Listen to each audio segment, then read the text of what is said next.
Hey everybody, this is Danny from recordingacappella.com. I wanted to do a video to sort of sum up the recording process posts that I've been doing on the blog. Hopefully you've read them by now, starting with pre-production. We talked about the second step, tracking, to editing, to mixing, and then finally mastering. And hopefully you checked out the great video that Bill Hare did for us talking about mastering a few weeks back. So I thought it might be cool to take a listen to some examples of how a song progresses through the four parts of the process that actually involve the song itself in terms of recorded sound. We can't really hear pre-production. So let's take a listen. I've got a song here from a college group, the Inversions from Cedarville University. And I want you to be able to hear, what these steps sound like. So let's start first with the raw recorded tracks. This is just basically everybody turned on, 20 singers recorded twice each, solos in there, drums in there, nothing's balanced. Nothing's been EQ'd. It hasn't been touched. And you're going to hear things like you're going to hear tuning issues that result from recording this individually. Each of the singers, or I think we recorded this two at a time, each of the singers is just listening to a guide track that is a MIDI piano of their arrangement. So they've got a pitch reference, but they're not really, in the same room with each other, tuning to each other. You'll also hear some timing issues. It sounds unsettled. They had a click track, but it doesn't sound really locked in. So let's listen to that. Never lied until today, but I just couldn't break your heart like you did mine yesterday. I was a man who never lied. Oh, oh.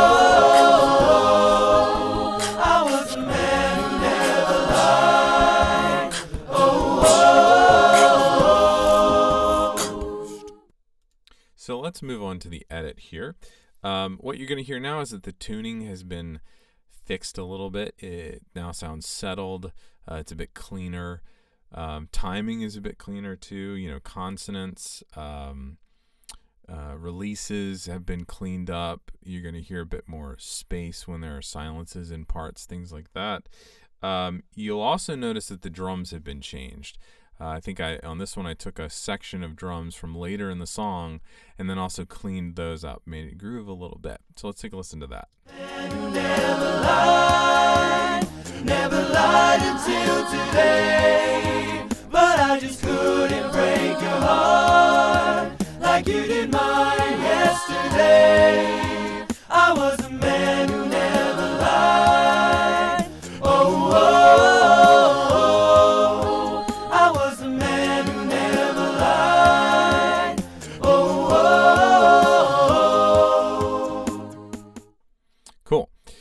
So now the mix, you notice so far the balances have not been addressed whatsoever. You could barely hear the solo. Certain voices are louder than others. When the mix, we're going to address that. Besides putting the solo and the drums, and sometimes even the bass right down the middle and putting the backgrounds out to the side or in different places, the solo, the lead vocal, is going to be louder than everything else. The drums are going to be pretty loud because this is a pop song, and that's sort of an accepted balance on pop songs.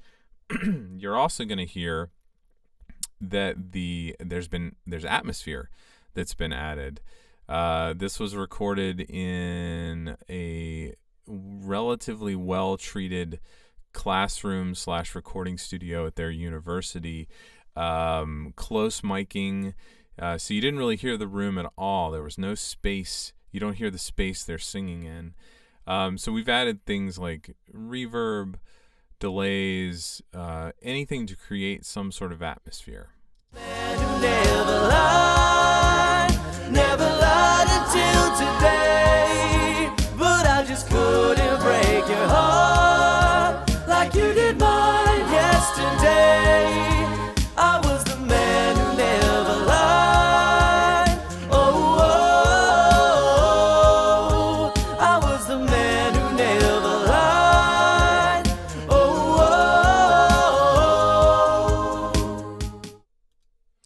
Okay, and now finally the master. You can see that the waveform in this file is much different. The bigger it is here, the louder it is. You also see it looks like it's been given a haircut. So loudness has been addressed in this master. The ability, to hear this thing in different environments has been addressed. It's a pop song, so it's also going to sound much brighter, shinier, poppy. Also, you're going to hear the imaging change. If you think of sound as a picture, this image here is going to be much deeper, wider. It's going to feel bigger, not just in loudness, but actual space that it takes up. There are also some things done in mastering that gives the track some glue and makes everything sort of fit together and gel. So let's listen to that. Never lied until today, but I just couldn't break your heart like you did mine yesterday. I was the man who never lied. Oh, oh, oh, I was the man who never lied. Oh, oh, oh. Cool. Now, let's take a slightly different example. This is a group, Apollo 5. They're a classical crossover group from the United Kingdom. They are a professional group. It's a quintet. They are amazing, and you're going to hear some differences right away. In this raw version here of this song, this is their arrangement of Johanna from Sweeney Todd. You're going to hear that they are much cleaner off the bat. They're pros. They're much more musical, naturally, even when they're recording without any editing, any mixing.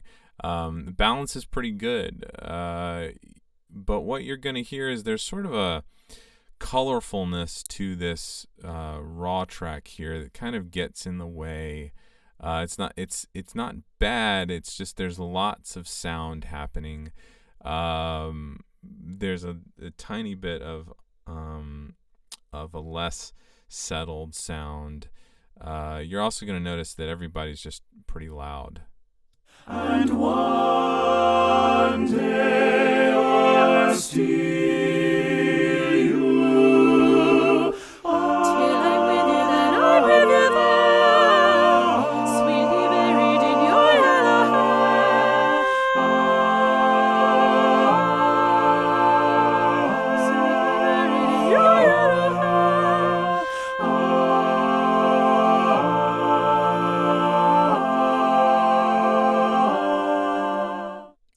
Okay, so on the edit for this, I didn't have to do much. There's very little tuning going on here, just a little bit to kind of lock everything together and let it feel more settled, like it's supposed to work together.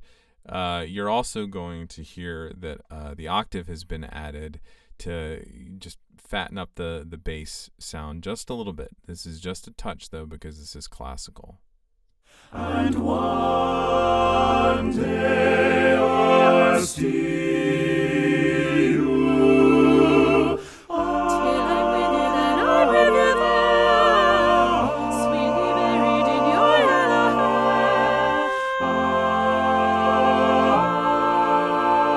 Sweetly buried in your yellow hair.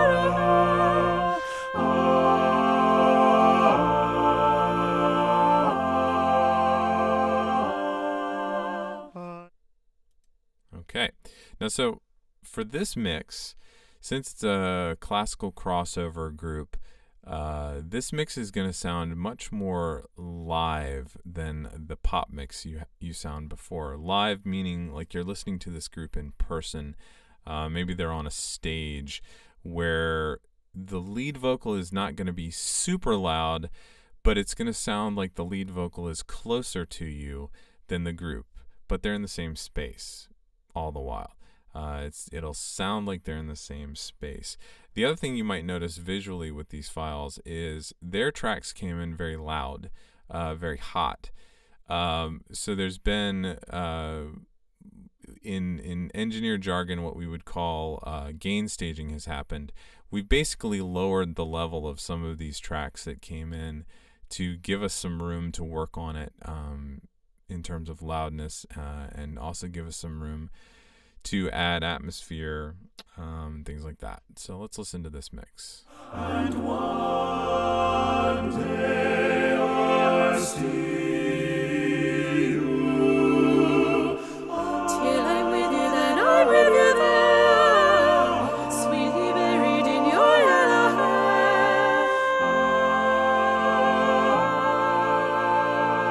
sweetly buried in your yellow hair.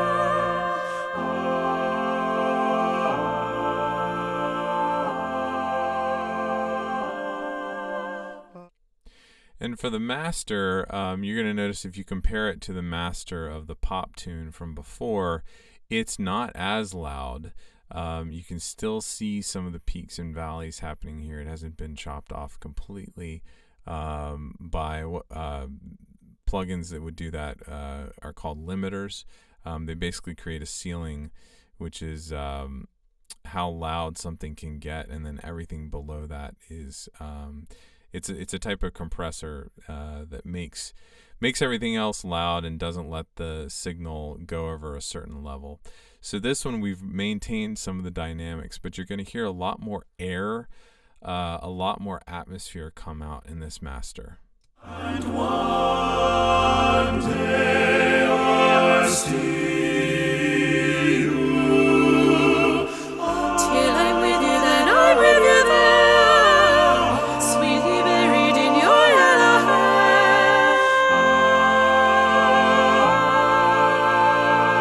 sweetly buried in your yellow hair.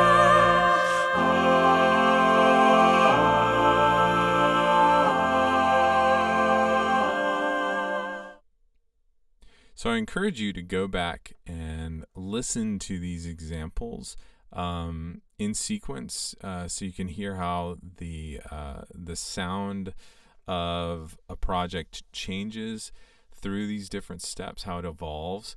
I'll put the timestamp for when I play these in the video notes.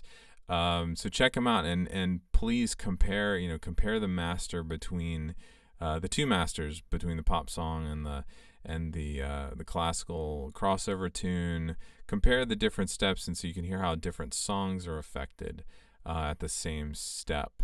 I'd encourage you, to also leave comments and send me an email if you have any questions about this. I'm happy to answer them. Also join my email list on August 15th of this year, 2016. I'll be releasing my free ebook to all email list members. The ebook is going to be the 10 ways to improve your acapella recording. You'll want to check that out. It's gonna be great. So yeah, thank you for listening. I really appreciate you guys checking this stuff out. And please be in touch if you have any questions, or if you have any things you'd like me to talk about on the blog. I really appreciate it. Thanks a lot. Bye. And one